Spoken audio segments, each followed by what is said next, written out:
zon schijnt door de ramen, de les gaat weer van start. Laat me maar verdwalen in mijn boeken en mijn hart. Dat verlangt naar al die uren, zo zittend in de klas. De les niet lang genoeg kon duren, omdat het stiekem best leuk was. En kijk ik nu naar buiten, klopt mijn hartje toch wel snel. Snel, dat mag ik hopen, hoor ik eindelijk weer die harde bel. Want morgen hoor ik jou wel zingen. Morgen is het niet meer stil. Morgen maken we herinneringen op de plek waar ik mag groeien, de plek waar ik mag zijn, de plek waar ik toch wel graag heen wil.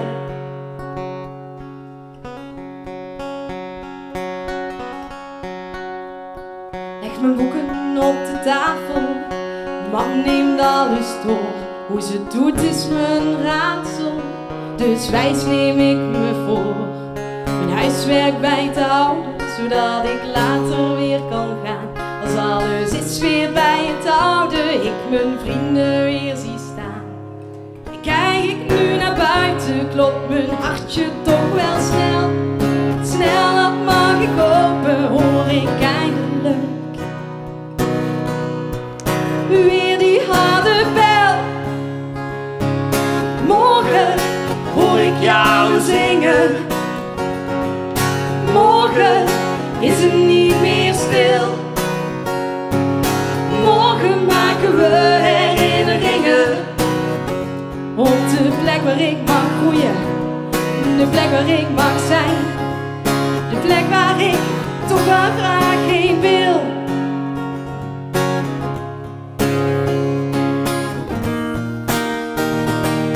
Morgen hoor ik jou wel zingen. Morgen is het niet meer stil. Morgen maken we herinneringen op de plek waar ik mag groeien, de plek waar ik mag zijn, de plek waar ik toch wel graag heen wil.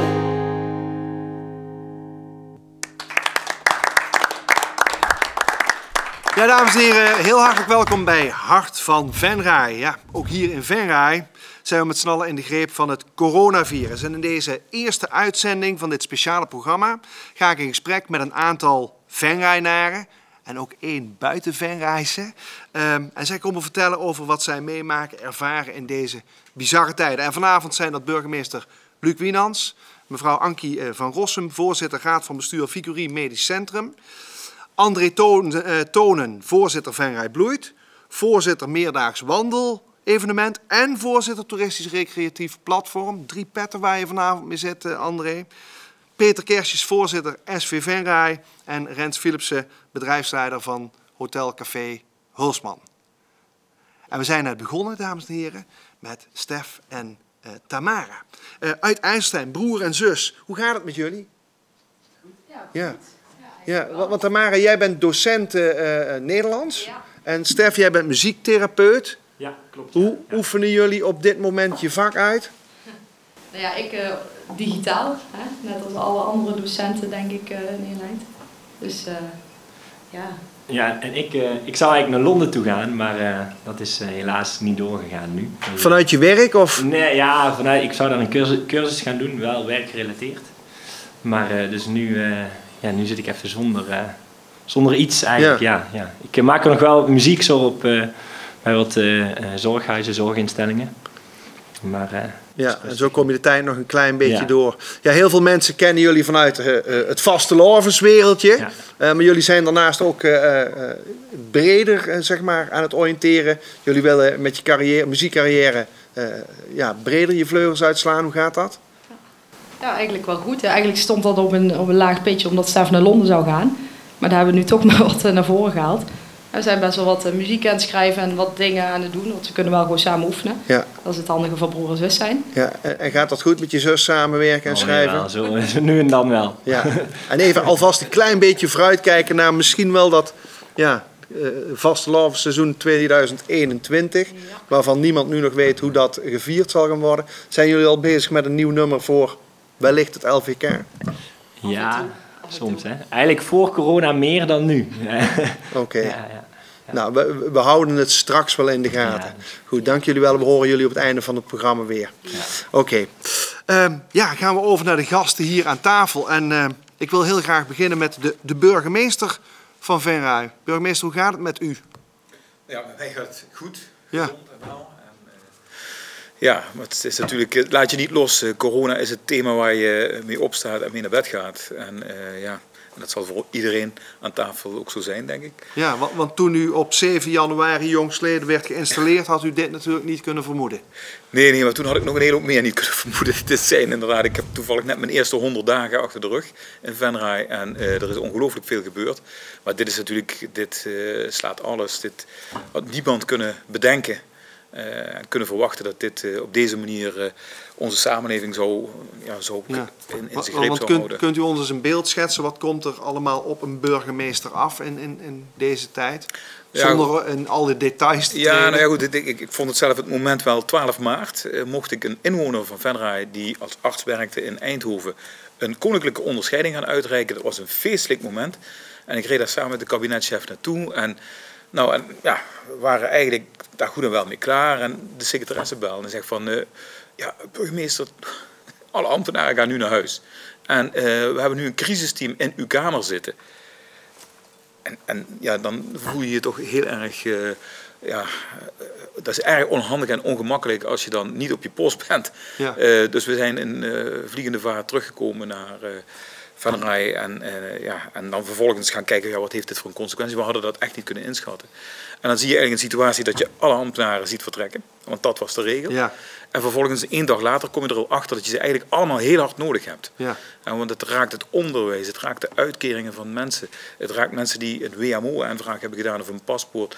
Het raakt echt alles en nog wat. Precies, zo kunt u nog 100 voorbeelden noemen. Ja. Wat heeft het meeste indruk op u gemaakt tot nu toe? Ja, het meeste indruk heeft toch wel gemaakt een van onze oud-medewerkers die weliswaar ziek was, maar dat corona er nog bij kreeg en het uiteindelijk niet heeft gered. En ik heb de man zelf niet gekend, maar als ik zag wat dat deed met onze mensen, het college, de top van de organisatie, iedereen kende hem. Want daarmee zitten we toch nog wel heel regelmatig bij elkaar. Ja. En ik zag wat dat voor een effect had in de organisatie, dan schrik je heel erg als het verhaal er dan achter hoort. En dan denk je van dat is iedere keer nu zoeken, die balans. Want wij worden natuurlijk toch geacht om te handhaven, om mensen te motiveren, dat ze zich aan de regels houden. Alles wordt uit de kas gehaald om dat ook maar op een goede manier te doen. Ja. Ik wil zo min mogelijk boetes uitdelen, omdat ik dat niet de weg vind. En ik vind dat mensen het zelf moeten bedenken dat ze die discipline moeten moeten laten zien om goed door het leven te gaan. En dan horen dit soort verhalen, die zorgen er wel voor dat je continu ook echt heel gemotiveerd blijft om dat te blijven doen. Ja. Even op dat handhaven verder gaan. Hoe gedraagt de Venray naar zich over het algemeen? Nou, over het algemeen ontzettend goed. En kan ik niet anders zeggen. Als je ziet, ook op zaterdag als het druk is in de winkels, bij bijvoorbeeld de Meubelboulevard of op andere plaatsen, dan zie je dat het goed gaat. Ja. En er zijn ook altijd een aantal mensen die het uitproberen om te kijken hoe ver je kunt gaan. Nou, en in de meest uiterste gevallen zijn er ook enkele boetes uitgedeeld. Maar je ziet dat mensen zich heel goed laten corrigeren. We hebben heel veel overleg met alle burgemeesters in Limburg en met name in de Midden en Noord. Nou, en dan denk ik iedere keer van, Venray doet het goed. Nou, dat is fijn om te horen. Over welke groepen in de samenleving maakt u zich het meest zorgen op dit moment? Ja, dat zijn eigenlijk 2 groepen. Dat zijn enerzijds natuurlijk de ouderen die het meest kwetsbaar zijn. Tenminste, dat blijkt toch wel uit de cijfers. En tegelijkertijd ook heel erg de jonge mensen. De jonge generatie die eigenlijk, ik kijk dan ook naar mijn eigen kinderen, ongelooflijk opgegroeid zijn in een wereld waar bijna alles vanzelfsprekend is. Waar je alleen maar vooruit kunt denken. Waar die globalisering, maar dat is het meest logische. Ze stappen in een vliegtuig alsof ze in een bus stappen. Ja. En ineens staat die wereld helemaal op zijn kop. En ineens komen er allerlei vragen van hoe gaat mijn toekomst er eigenlijk uitzien? Ik kom dadelijk van mijn opleiding en vind ik dan wel een baan. Ja. Het was al moeilijk om een huis te kunnen kopen, om een hypotheek te krijgen. Hoe gaat dat er straks uitzien? Er moeten hele andere zaken worden aangesproken bij die generatie. Want dat is wel de generatie ook die straks weer de schouders eronder moet zetten en de boel moet opbouwen. En ik denk soms dat wij ook in deze hele crisistijd te weinig aandacht hebben voor met name die jonge generatie. Oké. Dan zou ik zeggen, wilt u dit moment wellicht nog gebruiken om een oproep te doen aan juist die groep? Ja, zeker. Ik denk dat ze vooral echt zich uit moeten spreken, moeten delen. Ik vond het liedje net al, dat raakte natuurlijk ook al van alles gaat over schoolgaande jeugd. Maar ook die jongvolwassenen, zeg maar, die aan het zoeken zijn, praat met elkaar, hebben het daarover. En ik zou ook vooral tegen de oudere generatie zeggen, van heb daar nou ook begrip voor. En ga niet zelf als politieagent rondlopen en jongeren tot de orde roepen, want dat heeft geen enkele zin. De motivatie moet vanuit het hart en de beleving komen dat het ernst is. Ja. En daarmee helpt het niet als we met z'n allen de boel verstikken. Geef ze ruimte, zover het kan. Spreek ze aan op hun verantwoordelijkheid. En ik denk dat ze daar heel goed toe in staat zijn. Maar we zullen ze vooral echt het vertrouwen moeten geven. Want dat kunnen wij als generatie die al wat langer meegaan, kunnen we het vertrouwen geven dat het goed komt. Nou, laten we ervan uitgaan dat deze woorden daarbij helpen. Dank je wel. Oké, dank u wel. Als u zich trouwens geroepen voelt aan tafel om te reageren, doe dat gerust. Dat mag, ja? We hebben ook aan tafel mevrouw Ankie van Rossum, voorzitter Raad van Bestuur Vicurie Medisch Centrum. Ja, enorm bedankt voor uw komst. Wel even belangrijk om te zeggen dat we deze uitzending opnemen op maandag 20 april. Dat is het vandaag. Een dag voor die belangrijke persconferentie op dinsdag 21 april. En dat deze uitzending wordt uitgezonden op woensdag. Dus ik kan me ook voorstellen dat sommige vragen die ik u nu stel, dat u daar wellicht niet het exacte antwoord op kunt geven. Het eerste wat ik aan u wil vragen, het lijkt alsof Vicurie de piek heeft gehad. Is dat ook zo? Misschien een paar nuances. Ik vrees dat we nu een piek hebben gehad. Maar dat er nog wel wat pieken in het verschiet liggen. Er is recent een onderzoek gedaan door Harvard. En die zegt dat we de komende jaren tot 2024 toch nog met regelmaat met lockdowns en met pieken te maken krijgen. En daar denken we in het ziekenhuis ook over na. Hoe gaan we dat opvangen? Als je het dan hebt over dit moment, dan zien we wel dat we een beetje op de piek blijven hangen. Ja. Dus we zien nog niet zozeer, zeker op de IC, een forse daling. Maar je ziet langzaam een iets dalende trend. Iets dalen. Ja. In ieder geval, ja, weet je, volgens mij is iedereen nog een klein beetje op zoek naar, al is het maar een heel klein beetje positiviteit in het nieuws. Laten we hopen dat die langzaam dalende trend zich dan voortzet. Ja, een getal bijvoorbeeld. Ja. Op het hoogtepunt lagen er bij Vicurie zo rond de 100 mensen op de COVID-afdeling. Ja. Dus mensen die besmet waren. Een aantal op de screeningsafdeling, waarvan we het niet zeker wisten. Het zijn 2 aparte afdelingen. Ja. En rond de 22 COVID-patiënten op de IC. Ja. En wat is de normale capaciteit op de IC? Op de IC, we hebben verdubbeld. We hadden 16 bedden en we zitten nu op 32 bedden. Oké. Ja. Maar goed, die iets afnemende aantallen, durven jullie in het ziekenhuis dan ook al een klein beetje positief vooruit te kijken? Ja, moeten we. Maar wat betekent dat voor het ziekenhuis? Ja. Nou, dat positief vooruitkijken betekent dat je al aan het nadenken bent en plannen aan het maken bent hoe je de uitgestelde zorg weer opnieuw in het ziekenhuis kunt gaan bieden aan de mensen die klachten hebben en die geen afspraak konden hebben de afgelopen tijd. Ja, want die uitgestelde zorg, dat wordt dus langzaam maar zeker weer opgestart. Ja. Heeft u ook gemerkt dat mensen ook echt bang zijn om dat ziekenhuis in te gaan? Zeker, dat horen we ook terug. We hebben veel overleg met de huisartsen, cohesie. En dat horen we ook terug van de huisartsen. Dat mensen bang zijn om een verwijzing die de huisarts geeft van met deze klacht moet je echt naar het ziekenhuis. Om dan naar het ziekenhuis te komen. Terwijl feitelijk het ziekenhuis op dit moment eigenlijk de veiligste plek is. Ja, kunt u dat onze kijkers, de mensen die deze uitzending kijken, eens even uitleggen? Want ik kan me voorstellen dat er mensen zijn die zo'n oproep hebben gehad. Waarom ze echt naar het ziekenhuis kunnen komen. Nou, in het ziekenhuis is alle mensen die daar werken, die klaarstaan voor de patiënten die naar het ziekenhuis komen, hebben beschermende materialen, beschermen zichzelf en beschermen de patiënt als die patiënt naar het ziekenhuis komt. Ja. Dat is niet als je boodschappen gaat doen bij de Albert Heijn. Anders dan dat jij en degene wie je boodschappen doet een karretje moet gaan duwen. Ja, precies. Of dat je in een lijn staat van 1,5 meter. Maar wij doen meer dan alleen die 1,5 meter. We dragen chirurgische maskers als er zorg verleend wordt. Dus we treffen heel veel voorzorgsmaatregelen. Dus mensen kunnen absoluut veilig naar het ziekenhuis komen. Oké, dus laat dit dan ook een oproep zijn zeker. aan de mensen die twijfelen om toch die gang naar het ziekenhuis te maken. Ja. Ja, in Venray is ook een afdeling geopend speciaal voor coronapatiënten die minder intensieve zorg nodig hebben. Ja. Is die op dit moment nog steeds geopend? Zeker, ja. En hoe lang blijft die geopend? Of bij welke aantallen kan zo'n afdeling weer sluiten? Hoe werkt dat? Nou, we hebben dan nu de mogelijkheid om 22 patiënten daar te verplegen. Er liggen er doorgaans zo rond de 18, 19, 20. En we houden die afdeling open zolang wij dat nodig achten. En wij denken dat ook in de opstart van de reguliere zorg, de gewone zorg, wij zeker die afdeling nodig hebben om ruimte te hebben om die 1,5 meter, die wij overal ook in het ziekenhuis moeten gaan inrichten, nu we corona in onze maatschappij hebben, dat we die ruimte ook nodig zullen hebben in Venray. En wellicht ook voorsorterend op wat u net zei. U voorziet namelijk dat er wellicht nog vaker een piek zal komen. Zeker. Dan is het goed dat die afdeling er sowieso de komende tijd blijft. Ja. Dus die gaat niet gesloten worden voorlopig. Op dit moment voorzien we nog niet wanneer die gesloten zou kunnen worden. Nee. Onze regio is een van de brandhaarden van Nederland. De gemeente Pelemaas is zelfs de gemeente met het hoogste aantal ziekenhuisopnames in Nederland. Hoe is het u gelukt om alles te regelen en draaiende te houden? Hoe heeft u dat gedaan? Ja, omdat ik een fantastisch ziekenhuisbestuur natuurlijk. Ja, uiteraard. Ja. Nou, dat zeg ik wel met enige trots, moet ik zeggen. Want we hebben veel contact met andere ziekenhuisbestuurders. Iedere ochtend met alle ziekenhuisbestuurders uit heel Limburg. Ja. En ik moet je zeggen dat ik wel waanzinnig trots ben op wat er door de medewerkers en de dokters van Vicurie in no time, want we hadden in de eerste week van maart onze eerste medewerker die positief testte. Ja.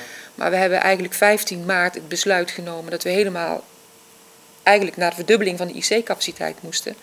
En wat daardoor medewerkers door het hele ziekenhuis gepresteerd is en specialisten, ja, ik vind dat ongekend. Dus ik ben daar wel heel trots op. Ja, dus het ligt echt aan die goede mensen die u heeft. Ja. Waar we het ook constant over hebben. Daar moeten we het denk ik de komende tijd ook over blijven hebben. Die doen het voor ons, die mensen. Die doen het, Kunt u ons ook eens een beeld schetsen van... Misschien nog even vragen van... Was er niemand die eigenlijk zei van... Nou, het zal wel meevallen. En het was meteen iedereen... Ja, laten we maar inderdaad opschalen qua bedden en zo. Was dat draagvlak er meteen? Of? Nou, ik ben ze niet tegengekomen. Okay. Die zeiden van... die zullen er ongetwijfeld zijn geweest. Ik denk vaak overigens uit angst zelf voor besmetting. Of uit nog onbegrip over hoe het virus zich precies zou gaan gedragen. Weten we overigens nog steeds heel weinig van. Ja. Maar eigenlijk vond ik de totale sfeer in het ziekenhuis was gewoon mouwen omhoog. En we moeten onze patiënten gewoon opvangen. Ja. Ja, fantastisch. Ja. Mooi. Even voor mij, voor de mensen thuis. Kunt u eens het beeld schetsen van wat er gebeurt op zo'n corona-afdeling?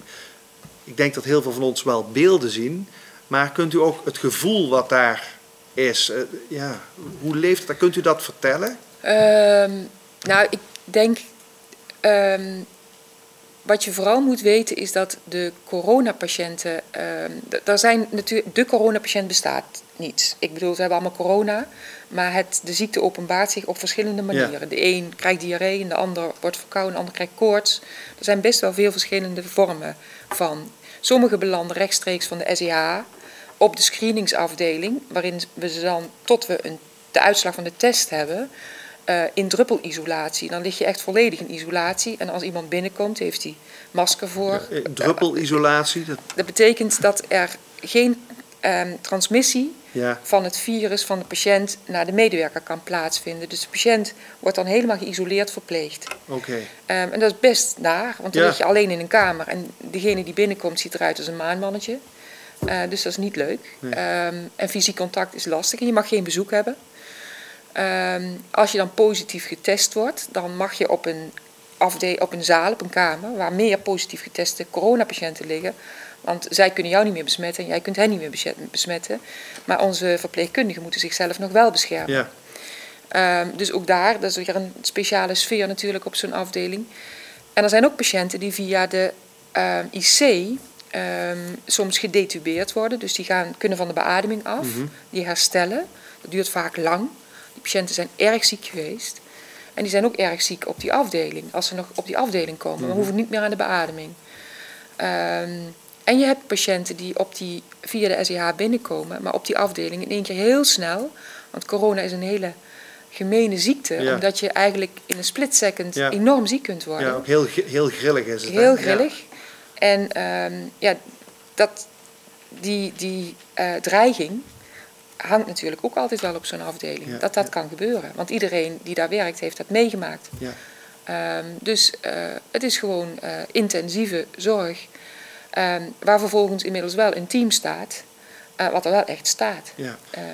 Ja, even mooi daarop in, eigenlijk dat team. Hè. Ik hoor u nu weer zeggen, dat zijn toch echt de mensen waar u het meest trots op bent. Dat zijn de mensen die het doen. We zien ook dat mensen van Vicurie regelmatig vlogjes plaatsen. Ja. Ik stel voor dat we even naar eentje gaan kijken. Ja, is goed. Op dat scherm. Achter mij zijn 5 collega's bezig met de verzorging van een patiënt die op de buik beademd wordt. Iedere 4 uur wisselen we het hoofd van kant om doorlichtplekken van het hoofd te voorkomen. Dit is een fysiek zware handeling omdat we de patiënt dan onder het laken omhoog tillen om daarna veilig het hoofd te kunnen draaien. Ja, middels deze vlogjes worden wij ook meegenomen in dat verhaal. Wat doet dat met u als u uw mensen dit ziet doen? Ja, trots. Ik bedoel, kijk, en dit is natuurlijk exemplarisch voor heel Nederland. Maar ook wel, ik word er ook wel verdrietig van als ik zie wat er met die patiënt moet gebeuren. Ja. En dat zie je ook. Ik bedoel, daar ligt natuurlijk wel een patiënt die wel heel erg ziek is. Mm-hmm. Wat doen jullie eraan om het personeel fit te houden? Ja, co-fit noemen we dat. Ja. Is dat de term die jullie onderling gebruiken? We hebben een werktitel verzonnen, co-fit. Ja. Want ik hoor inderdaad dat ook de diensten zijn opgeschroefd van 8 uursdiensten naar 12 uur. Hoe lang kan iemand dit volhouden? Hoe motiveren jullie die mensen? Nou, het ligt niet aan de motivatie. Inderdaad, op de IC draaien mensen nu al 7 weken, 6 weken, 12 uur op, 12 uur af. Ik moet je zeggen dat zij zelf zeggen, hou dit ritme er maar in. Ja. Want als ik dan 3 dagen gewerkt heb, kan ik ook wel een dag of 4 vrij zijn om te recupereren. Om te herstellen. Ja. Dus, want behalve dat je fysiek moe bent, ben je volgens mij mentaal helemaal op. Ja. Dat is een vorm van stress, denk ik. Ja, stress. Dus daar, het team moet op elkaar letten. We werken met een buddy systeem. Ja. Dus iedere collega's hebben een buddy die vraagt aan de ander, hoe gaat het met je? Mm-hmm. En dan is het vooral een kwestie van luisteren. We hebben onze psychologen hebben in normale tijd polyklinieken waar ze patiënten ontvangen. Ja. Die hebben we nu niet. Dus zij begeleiden nu ook medewerkers. Dus psychosociale begeleiding door onze eigen mensen. De psychologen is er. En we zijn nu aan het nadenken hoe we ook post-corona, eigenlijk post deze eerste piek van corona, ook nazorg kunnen leveren. En waar we ons ook van bewust zijn, is dat de mensen die uitgestelde zorg genieten, nu niet kunnen genieten, geen kunnen krijgen, straks zorg willen krijgen. En die worden natuurlijk ook ongeduldig. Ja. Terwijl we weten dat we eigenlijk onze medewerkers straks ook wat hersteltijd moeten gunnen. Dus wij komen straks wel in een soort catch-22. Hoe kan je enerzijds patiënten hun uitgestelde zorg gunnen, maar anderzijds ook ons personeel wel op adem komen gunnen. Dus een solidariteit straks zal erg belangrijk zijn tussen patiënten en mensen in de zorg. Dat is dus de volgende uitdaging, de puzzel waar u aan mag gaan werken. Ja. Is er nog iets wat u niet gezegd heeft? Want volgens mij kunt u nog uren doorpraten. Ja, makkelijk. Maar is er iets wat u per se gezegd wilt hebben? Nog tegen ons en tegen de mensen in Venray? Weet je, ik vind dat als ik kijk naar de steunbetuigingen die we gehad hebben van mensen uit Venray, mensen uit Venlo, van überhaupt de mensen die op ons ziekenhuis leunen voor zorg. Ja. Steunbetuigingen uit alle hoeken van de samenleving. Of het nou de voetbalvereniging was, of het waren ondernemers en dat waren soms bosjes bloemen. Dat waren soms vlaaien, dat waren soms spandoeken. Ja. Dan wil ik vooral zeggen dat dat echt helpt. Dat door onze medewerkers enorm gewaardeerd wordt. Dus dat is 1. Dat is denk ik heel erg belangrijk. Ik denk de tweede boodschap is eigenlijk waar we straks mee begonnen.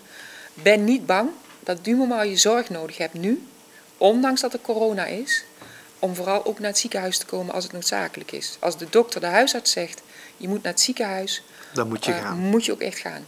Oké. Dank u wel. Alsjeblieft. Oké. Ik zou bijna zeggen applaus. Ja. Voor de medewerkers. Ja, dat is een beetje vreemd zonder publiek. Ja, maar inderdaad, normaal zou daar applaus inderdaad op volgen. Dank u wel, burgemeester. Ja, ik ga naar André. André, ik zei net in de aankondiging, jij zit met een aantal petten op. De eerste pet waar we het over gaan hebben is, Venray bloeit. Prima. Bloeit Venray nog op dit moment? Is dan de eerste vraag. Ja, dat is een hele overgang van het onderwerp van het ziekenhuis met de toestanden naar Venray bloeit. Ja. Of naar Venray en bloeit er nog wel. Want je ziet wel de steunbetuigingen, dus in de samenleving bloeit het wel. Je ziet het ook aan de reacties op Facebook, social media. Alleen van Venray bloeit is natuurlijk even een lastige tijd. Hè. Normaal ben je promotie en marketing voor eigenlijk alleen maar leuke dingen. Hè. Evenementen, activiteiten. Je steunt bedrijven, want er zijn de stakeholders van Venray bloeit. Hè. Dat varieert van onderwijs tot bedrijven en tot sport. Verzin het maar, welke uiting, als je trots bent op Venray, dan mag dat erop. Ja, hè? precies. Ja. En nu is het we zijn alleen maar bezig met evenementen af te halen, want die gaan niet door. Ja. Dus het is even een omgekeerde wereld. En er stond er laatst ook nog eens een artikel in de Limburg dat Venray bloeit professioneler moet. Ja, nou, die boodschap kwam eigenlijk van onszelf. Die kwam van jezelf? Ja, die kwam van onszelf. Want 1 keer in de zoveel jaar dan moet je evalueren. En je moet ook natuurlijk naar de politiek, naar de gemeente, om te verantwoorden waar je mee bezig bent. Want we worden natuurlijk ook een deel geholpen door de gemeente financieel. Ja. Want de truc bij Venray bloeit is, we leggen allemaal zelf in. Alle partijen en de gemeente die doet er een steentje bij, zodat we niet 1 en 1 op school leren 1 en 2 is. Maar bij ons is 1 en 1 hopelijk 5. Kijk, dus ik dacht al dat er 1 en 3 in die kwam, maar ik ga zelfs 5. Ja, 5, ja. Oké. Maar goed, dus nu zijn we meer bezig om, wat we doen. Onlangs is een filmpje de ether in gegaan. Wij zijn thuis, dat ging over Venray. Dat kwam alles een beetje voorbij. Dus dan ga je daarmee bezig zijn. Want Venray is niet alleen maar ook voor de inwoners. Het is niet alleen voor de bedrijven, voor het sporten, maar ook voor de inwoners. We ondersteunen de pubquiz waar je zelf ook een rol in hebt, heb ik gezien en begrepen. Dus dat doe je om toch in deze tijd maar en bezig te zijn en ook wel een beetje positief te zijn. En met name nadenken over, want we gaan toch vanuit dat er een keer een moment komt dat we, ook al zijn met kleine stapjes, en morgenavond horen we misschien wat meer, of gisteravond dan, horen we misschien wat meer. Ja, dus daar zijn we wel mee bezig. Wat hebben we inmiddels gedaan? We hebben de website aangepast, die is vernieuwd. Ja, want die website inderdaad, die is aangepast. Maar wat zijn dan de verbeteringen, vernieuwingen als mensen nu op jullie website gaan kijken? Nou, voorheen bleek dat met alle goede bedoelingen, want deels is ook heel veel vrijwilligerswerk. Want anders wordt het een hele dure organisatie. En je wilt zoveel mogelijk geld hebben om te promoten en te marketen. Dus we merkten dat af en toe wat verantwoordelijkheden en rollen niet op elkaar aansloten. Dus bijvoorbeeld de website, daar stond nog wel eens oude content op. Of sommige foto's die waren nou niet de meest aansprekende foto's. Of de foto klopte niet bij het verhaal. Dan wel, als leraar zijnde, af en toe een taalfout. Dus daar hebben we nu een dedicated iemand op gezet die nu fulltime kijkt dat dat goed gaat. Want dat is natuurlijk wel je eerste contact en mensen gaan googlen en komen op je website terecht en willen kijken wat is Venray, wat is er te doen, hoe mooi het is. Ja, dan en geloof maar dat na deze uitzending mensen allemaal gaan kijken, André. Dus, en ik hoop dat we veel reacties krijgen dat het nog beter kan, want dat helpt ons allemaal om het te verbeteren. En naast promotie en marketing van al die mooie dingen die we hier in Venray hebben, ontstaan er ook heel veel samenwerkingsverbanden. Ja, want dat is eigenlijk de andere kant van Venray bloeit. Het is niet alleen niet meer promoten en marketing, maar we proberen ook met alle stakeholders verbindingen te leggen. Ja.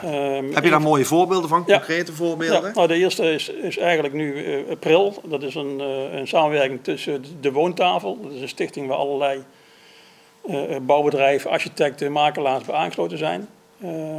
Samen met de gemeente. Wethouder Martijn van der Put is erbij betrokken. We hebben de Rabobank is betrokken.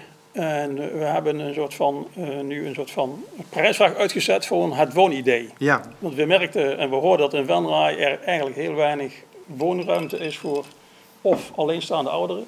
Dan wel de jeugd die eigenlijk niet wil naar kamers wil op Nijmegen, maar hier wil. Maar dan is er in Venray dus geen leuke gelegenheid om alleen te wonen. En bij Pa-Ma, daar hebben ze het gehad. Kijk naar mezelf. Dus dan zoeken kinderen een andere oplossing. En dat is er niet. Dus we hebben nu gezegd, hoe kunnen we nou 1 en 1 elkaar verbinden? Dus er gaat nu een prijsvraag uit naar jonge aankomende talenten, architecten. Dus niet die al een baan hebben en al een jaar lang ergens werken bij een groot bureau. Die denken alvast weer in patronen, want die denken al meteen aan dit mag niet, dat mag niet, dus we hoeven niet in te zenden. Wij willen juist die extreme dadelijk, die vormen hebben, met een maximum van het bedrag. Dus we krijgen wel wat richtlijnen. En we hopen dadelijk dat er een heel leuk, mooi woonidee komt wat te financieren is. En hopelijk in Venray als eerste gebouwd mag worden. Ja, nou en dat soort dingen, dat breng jij vanuit jouw rol, probeer je mensen, partijen bij elkaar te brengen. Ik ben met de voorzitter, maar ik probeer wel die verbindingen te leggen en dat we samen met specialisten het gaan doen. Ja. Je bent ook voorzitter van het wandel-event, hè? Ja. Dit jaar stond dat gepland begin juni, 3e editie. Gaat niet door. Zijn er plannen om dat wandel-event wellicht nog naar later in het jaar te verplaatsen of sla je een jaartje over? We hebben, het antwoord kan ik eigenlijk niet geven. Het zal ook te maken hebben met wat dadelijk gaat komen qua nieuwe richtlijnen. Vallen wij dadelijk onder de evenementen of wordt het wandelevenement gezien als een soort van activiteit die je buiten kunt doen? Dus wellicht burgemeester, zullen we elkaar een keer treffen de komende maanden om te kijken van past het nou binnen welke regel dan ook? Voor juni hadden we wel meteen gezegd, dat hadden we al vrij snel in de gaten, dat wordt te kort dag. Ook al was de organisatie al goed als klaar. Dus alles stond eigenlijk klaar op een paar kleine details na. Maar ja, dan stel dat het dan begin mei had gemogen, dan had je nog maar een maand en mensen zijn dan misschien bang en nog onzeker. Dus hebben we gezegd, laten we het. Toen hebben we wel gezegd, nee, we schuiven niet meteen door naar volgend jaar. We gaan kijken of we, en ik noem nu maar eventjes voorzichtig oktober, of het dan zou kunnen plaatsvinden. Want enerzijds willen we het heel graag, want bewaren klaar. Dus als we het niet doen, dan hebben we een financieel probleempje. Want we hebben natuurlijk wat kosten gemaakt. Hè. Je hebt al wat advertenties, je hebt al wat contracten gesloten, omdat het zo'n kort dag was. We zijn nog maar een jonge organisatie. Het zou de 3e editie zijn. Ook al hebben we de ambitie om binnen 5 jaar zelf supporting te zijn. Het 3e jaar heb je nog geen vet te botten om het op te kunnen vangen. Dus dat is een beetje een lastige. Maar het is volgens mij wel ook een event wat echt het is hard enorm aan het groeien was. Hè? Ja. Nou, maar dit is natuurlijk wel een event wat we eigenlijk heel erg nodig hebben. Het klinkt een beetje raar uit mijn mond, omdat wij als overheid maar aan het breken zijn. Iedereen moet binnen blijven. Terwijl aan de andere kant, en kijk ook even naar u, ik zie gewoon dat mensen ook veel te veel binnen blijven, te weinig in conditie blijven, te weinig bewegen, wel lekker koken, misschien ook nog wat vaker iets drinken. En laat ik zeggen, we moeten toch aan die gezondheid blijven werken. En het lijkt net alsof dat vanzelf gaat. Het gaat niet vanzelf, je moet bewegen. Ja, vindt u dat? Ik zie namelijk heel veel mensen wandelen die dat normaal doen. Ik daag het event uit, verzin iets heel leuks, dat we mooi uit elkaar toch. We hoeven niet eens verzinnen, want het is er voor mij al. Kijk, wandelen is natuurlijk de meest simpele vorm van bewegen. Ja, je hoeft niks te kopen, je kunt zelfs op een normale schoenen kun je brengen. Dus het heeft niks te maken met geld, niks te maken met tijd. Je kunt eigenlijk nu gaan wandelen. En het wandelevenement is eigenlijk hetzelfde, alleen dat doe je dan georganiseerd. Hè? Dus je hebt routes. Ja. Nou, volgens mij, we zijn nog 1 Nijmeegse. Hè? Dus we hebben het nu nog over. Ja. We hadden dit jaar gehoopt, zeg maar, over de 2000 heen te gaan. En dan praat je over 3 dagen. Dus dan heb je over gemiddeld 600, 700 wandelaars per dag. Verdeeld over 3 afstanden van 10, 20, 30 kilometer. Met een vertrektijd tussen 7 uur en 11 uur. Dus je ziet al, die 1,5 meter is bijna geen probleem te noemen. Nee. Alleen omdat je toch. En dan heb je het Israël en als je daar die 1,5 meter. Dus we denken dat met een paar aanpassingen. Okay. Nee, want het is natuurlijk ook de kracht van dat wandelen, is dat je na afloop van het wandelen nog even gezellig blijft hangen, napraten en hopelijk bij de horeca nog een drankje en een hapje nuttigt. En daar zullen we eventjes naar moeten kijken hoe we dat doen. Gelukkig hebben we de grote pleinen in Venray, dus we kunnen daar wat ruimte creëren. Okay. Nou. En ik denk dat het wel heel belangrijk is, want ik sluit me aan. Ik ben blij dat de burgemeester al een klein beetje de deur op een kier heeft gezet. Want kijk, ik denk dat langzamerhand iedereen er wel toe is.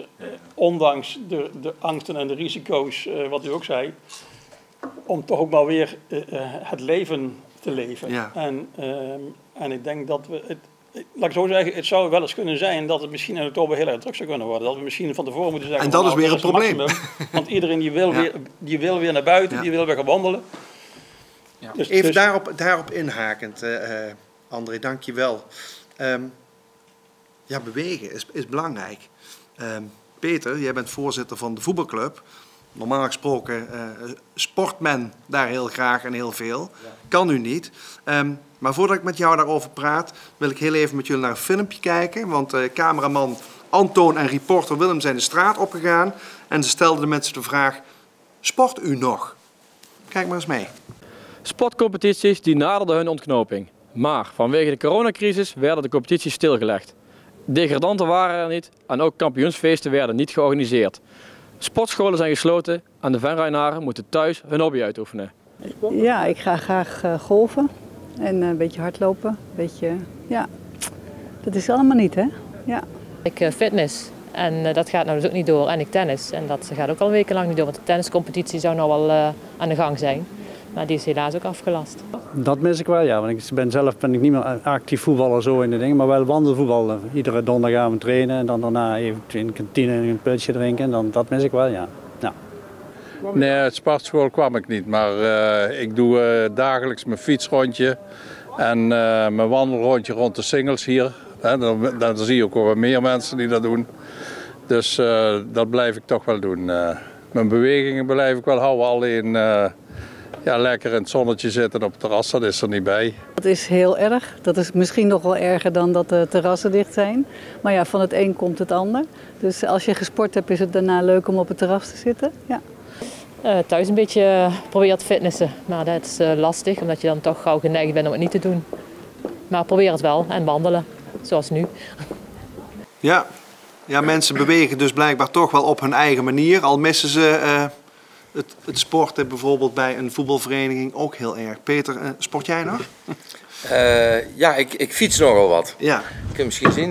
Ja, lekker bruin hoofd. Ja, ik zit nogal wat uur op de fiets. Ja, dus op die manier krijg je toch je beweging. Ja, je bent voorzitter van de grote sportvereniging van Venray. Ja. Ja, wat betekent deze crisis voor een club als SVV?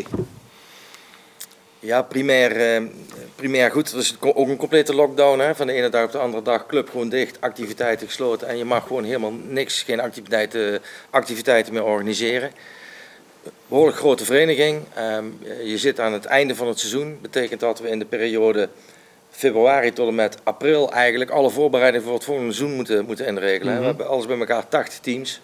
Dat moet je allemaal organiseren. Leiding, wie gaat waar voetballen, noem maar op. Nou, dat is in een periode...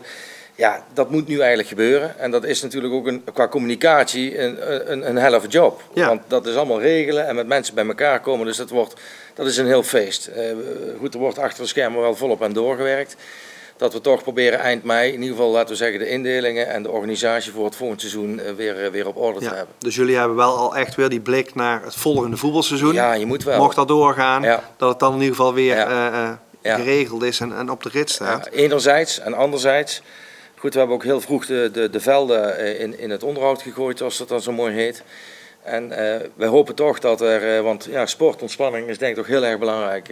Niet zozeer omdat ik hier nu zit namens de voetbalclub, maar ik denk maatschappelijk gezien, mensen moeten daar toch weer hun ei kwijt kunnen, denk ik. Nou ja, je zag net in het filmpje ook een aantal mensen die behalve dat sporten, het bewegen zelf, missen met name ook dat sociale stukje... na die sport. Ja, maar ook over kunnen praten over wat er gebeurd is. Gewoon de sociale contacten. Ik zeg, dat noem ik dan je ei kwijt kunnen. En dat kun je ook bij ons in de kantine of wat dan ook. Er zit veel spanning in. Dus wij proberen in ieder geval te kijken naar welke mogelijkheden we hebben om dan zo snel als we daar ruimte toe geboden worden, dat we toch activiteiten gaan organiseren. En voor mijn part in juni of juli, terwijl normaal gesproken dan het sportpark dicht is, maar dat we op Maar waar zit je dan aan te denken? Want vervroegd gaan sporten? Of in ieder geval toernooitjes organiseren? Ja, of? Op basis van de ruimte die we krijgen, en we hopen dat je er zeker gaat komen, en dat kun je ook goed indelen. Hè. Voetbal is wat anders dan judo, waar je misschien met elkaar in de nek hangt. Kunnen we heel veel vormen bedenken, vanaf de kleinste jeugd tot en met de senioren, waarin we gewoon sport- en spelactiviteiten op de velden kunnen doen. Waarbij we wellicht ook die 1,5 meter wel kunnen doen. Dat je voor mij zelfs je kantine dicht houdt. Of dat je in ieder geval geen gebruik maakt van je kleedlokalen en dergelijke. Maar dat je wel activiteiten op het sportcomplex kunt doen. Dat mensen daar naartoe kunnen komen en elkaar kunnen ontmoeten en kunnen sporten. En welke vormen dat zijn, ja, dat is ook heel erg afhankelijk van de ruimte die we daarin krijgen. Ja, en wat de richtlijnen van het RIVM dat zullen moeten we afwachten. Hebben jullie als vereniging ook recht op steun van de overheid, Peter? Dat heb je. We kunnen ook enerzijds aanspraak maken op bijvoorbeeld steun van de KNVB. De KNVB is ook aan het kijken hoe zij clubs gaan compenseren. Nou, dat is nog niet allemaal heel erg duidelijk. Maar wij worden ook door sponsors, maar ook door de stichting die bij ons het onderhoud doet. Ook door een hele hoop vrijwilligers, door mensen die deels ook bij ons op de loonlijst staan. Van alle kanten krijg je ook als het ware ook in financiële zin hulp aangeboden. Ja. Dan wel ziet men af van het sturen van facturen of ontlast men de club zoveel mogelijk financieel in deze tijd. Dan kon je ook zeggen sponsors. Heb je trouwe sponsors bij SV Venray? Wij hebben hele ik kan me juist ook voorstellen in deze tijd dat sponsoren zeggen van ja, sorry, het kan even niet. Ja, ik moet zeggen, goed, we hebben gelukkig hele trouwe sponsors. Het is ook gezien de omstandigheden is die communicatie wat lastig. Ook daar zullen we nou de komende weken ook weer het initiatief in gaan nemen om sponsors te benaderen en kijken hoe we naar volgend seizoen dingen kunnen gaan doen. Maar ik wilde toch ook heel even afwachten welke ruimte er gaat ontstaan de komende weken. Om daarin ook bepaalde activiteiten te kunnen doen. Want ook alles wat we met sponsors georganiseerd hadden, hebben wij allemaal moeten aflassen. Dus we kunnen ook voor onze sponsors helaas geen activiteiten organiseren. Ja. Jullie hebben onlangs ook nog eens de contracten met hoofdtrainer Frans Koenen en assistent Mandy Passon verlengd. Ja. Zijn jullie nou al vooruitkijken naar dus dat nieuwe seizoen met het eerste elftal? Ja, zeker. Want de competities zijn nu geëindigd. Ze zijn echt geëindigd. Dus... En dat betekent dat Venray, of iedereen blijft in dezelfde klasse als dat hij afgelopen jaar stond. Ja, maar goed dat we 0 uit 7 hadden aan het begin van het seizoen. Stel nou dat we bovenaan hadden gestaan, zou het in dit jubileum wel heel erg bitter geweest zijn. Nee, maar even alle gekheid. Nee, natuurlijk. Met name ook prestatief zijn we daar volop mee bezig. Het team voor volgend seizoen staat er gewoon. Ik kan ook zeggen dat het team... we zijn nog met 1, 2 mensen in gesprek, maar die meer vanuit werk gerelateerd nog wat twijfelen. Maar in feite staat de selectie volgend seizoen is gewoon de selectie van dit seizoen. En we gaan er volgend seizoen weer hopelijk iets moois van maken. Ja, de SV Venray is natuurlijk wel veel meer dan alleen die prestatieve elftallen. Zonder meer. Ontzettend veel recreatieve voetballers, heel veel jeugd. Wat doen jullie op dit moment om het contact met de leden te behouden? Ja, enerzijds via de normale kanalen, via leiding en laten we zeggen vanuit het bestuur of vanuit de club. Hebben we nu voor de 2e keer, we doen het dus iedere 2 weken, sturen wij een informatie naar alle leden toe vanuit het bestuur, waarin gewoon informatie staat over de gang van zaken, welke besluiten zijn er nu genomen, wat gaan we doen, welke opties, hoe gaan we kijken. Ja. Kortom, op die manier proberen we via mailing, via bommails contacten met de leden te houden. Ja. En we hebben ook gewoon onze administratie, onze ledenadministratie is toch ook gewoon bezet en via de mail worden er contact onderhouden. Wat je ook ziet is dat teams onderling ook dat contact zelf al houden via WhatsApp. Zeker. Maar ook via allerlei challenges op Facebook. Ja. Zelf al meegedaan met zo'n wc-rol challenge? Nee, ik probeer, want het is echt wat ik allemaal... Nee, dat heb ik dus nog niet gedaan. Ik moet ook een beetje beperken waar ik allemaal mee bezig hou. Maar het is zeker geen ideale situatie hoor, want dat voelt heel erg vreemd. Ik bedoel, dit is niemand gewend, wij ook niet. Je ziet normaal elkaar altijd in het weekend of met de trainingen en zo. Dus nu die afstand is best wel even lastig. En zeker nu met die indelingen voor het komend seizoen. Daarbij overweegt de KNVB ook nog met de divisiestructuren en met de manier van teamindeling weer dingen te gaan veranderen. Dat loopt allemaal door elkaar heen. En met zo'n grote club... Ja. Is er heel veel belang dat dat op een goede manier wordt gecommuniceerd. En dat is op deze manier toch wel heel erg lastig. Ja, dus ook belangrijk om je leden daarin in dat verhaal mee te nemen. Ja. Zie je trouwens dat leden hun lidmaatschap opzeggen op dit moment? Of zijn mensen juist heel trouw aan een vereniging? In de regel zijn leden heel trouw.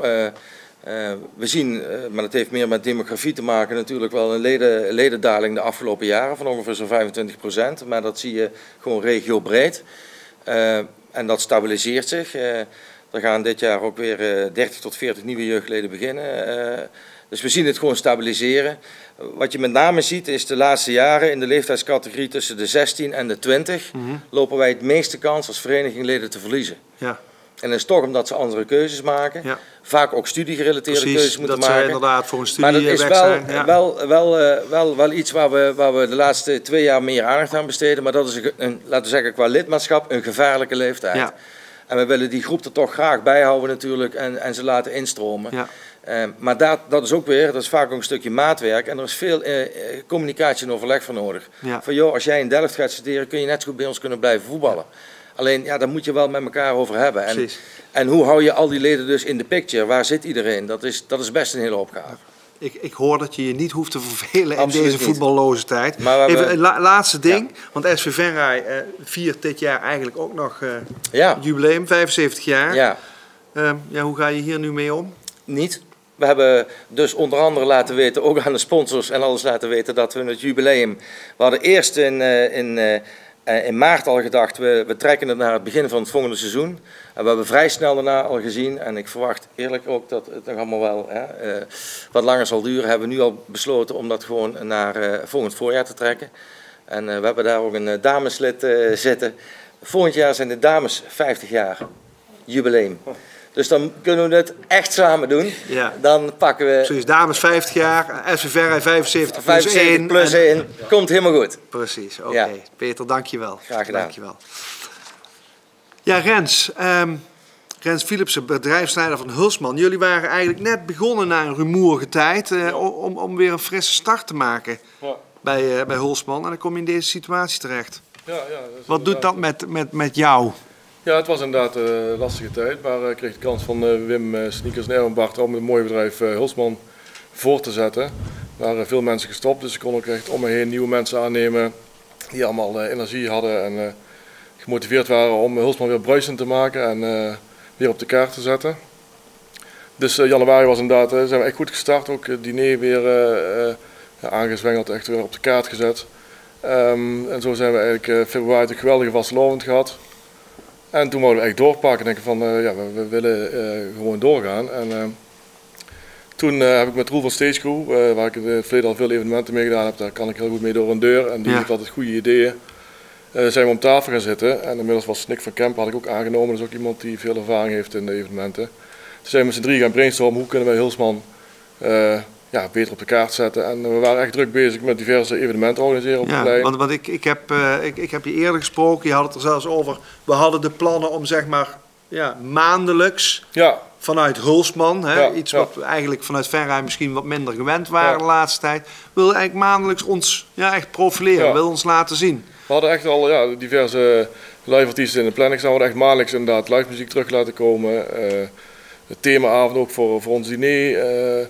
De posters waren eigenlijk nog net niet gedrukt. Koningsdag wouden we dus ook heel groot aanpakken op het plein. Dit jaar weer met een groot podium en bands. Dat was zoals we het vroeger ook wel eens gedaan hebben bij Hulsman. En toen kwam corona. En toen veranderde Toen veranderde dat. Toen dacht ik in eerste instantie van, dan gaan we naar binnen, gewoon het café in. We hadden Ger Jans benaderd. En dachten we maken een café, een mooi feestje ervan. Maar dat was een paar dagen later, mocht dat ook niet meer. En toen hadden we zoiets, nu. En toen kwamen we eigenlijk op het idee van, laten we Hulsman naar de mensen thuis brengen. Ja, dus, want je zit nu ook hier om daar wil je heel graag over vertellen. Hè? Want Koningsdag, dat komt eraan. Ja. Dat is normaal inderdaad toch ook in Venray een groot feest. 's Morgens het hele plein vol met al die kids die van hun oude speelgoed proberen af te komen. Ja. En 's middags is het plein, zijn de pleinen voor de mensen die de horeca bezoeken. Maar dat kon niet. Ja. En toen dacht je, maar wij willen toch vormgeven op de een of andere manier aan Koningsdag. Het cafeetje, zoals heel veel horeca gedaan heeft, geschilderd en alles gedaan. Maar op een gegeven moment, we wouden gewoon iets gaan doen. En toen kwam ontstond dat idee van, we brengen Hulsman naar de mensen toe. In eerste instantie was ook echt het idee van, we hadden Gert Jansen al gevraagd. En denk als goed, als we via livestream Ger een paar nummers laten zingen. En we verzinnen daar wat rondomheen, dan is dat hartstikke leuk. En zo is dat begonnen. Zo begon dat inderdaad. En op een gegeven moment gingen we eigenlijk steeds verder. Dan denk ik, misschien moeten we er toch nog een artiest bij vragen. En iedereen reageerde eigenlijk zo positief. En ja, die wouden allemaal vrijwillig meewerken, want het is ook echt gewoon, het is gewoon nul budget.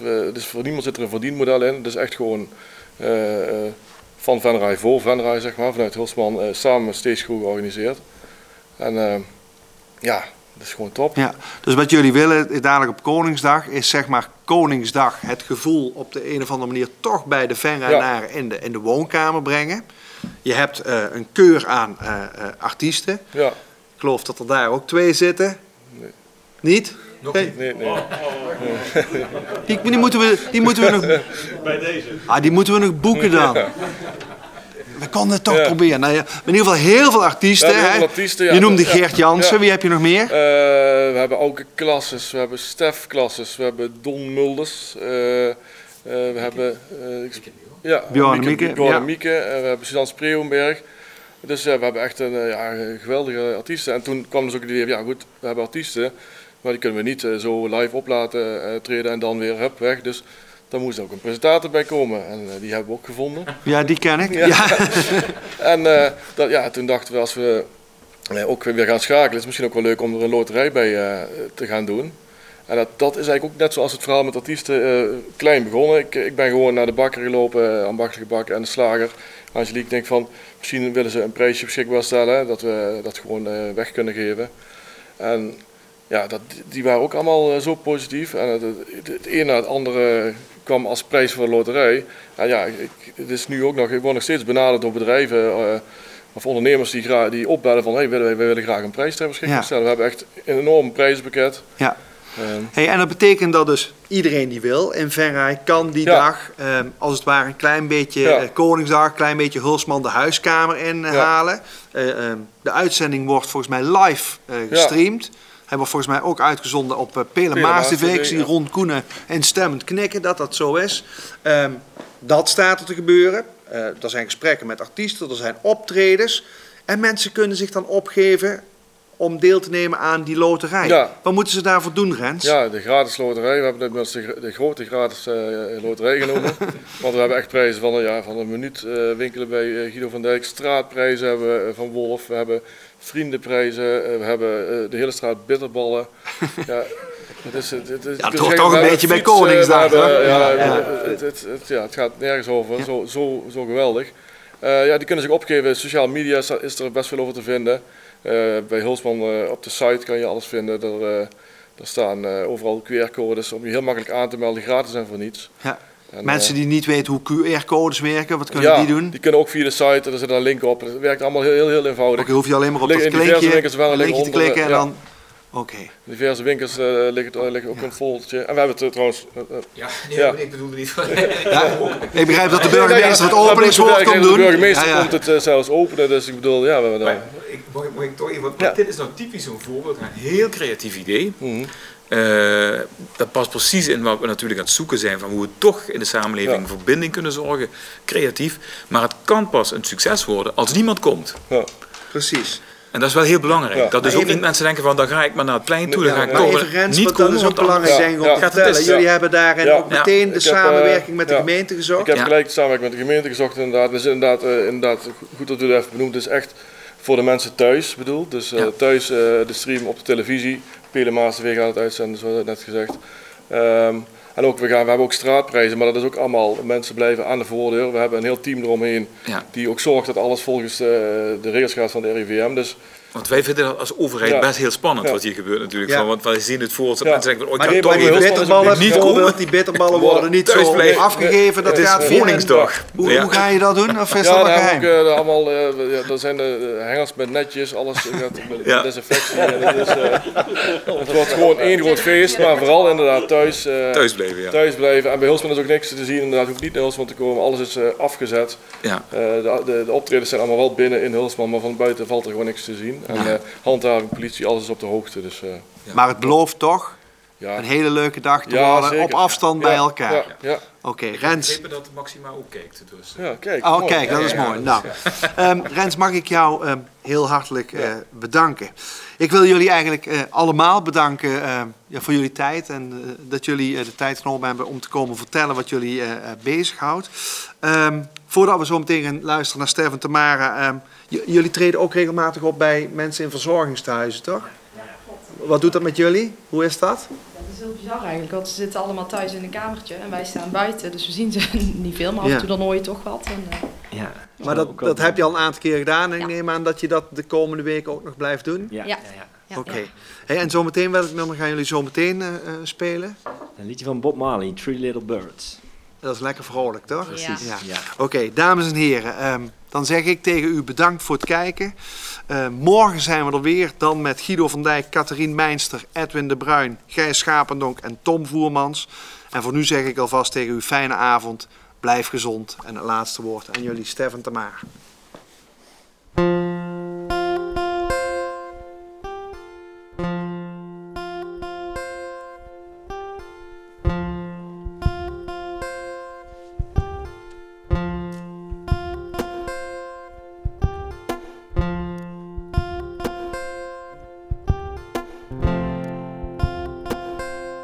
Saying don't worry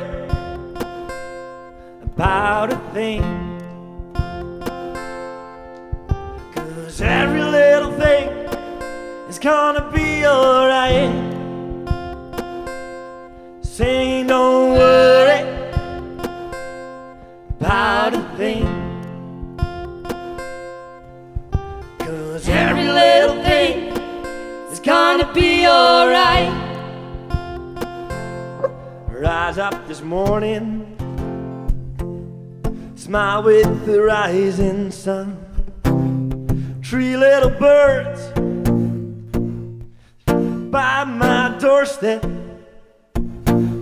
singing sweet songs of melodies pure and true, saying, this is my message to you.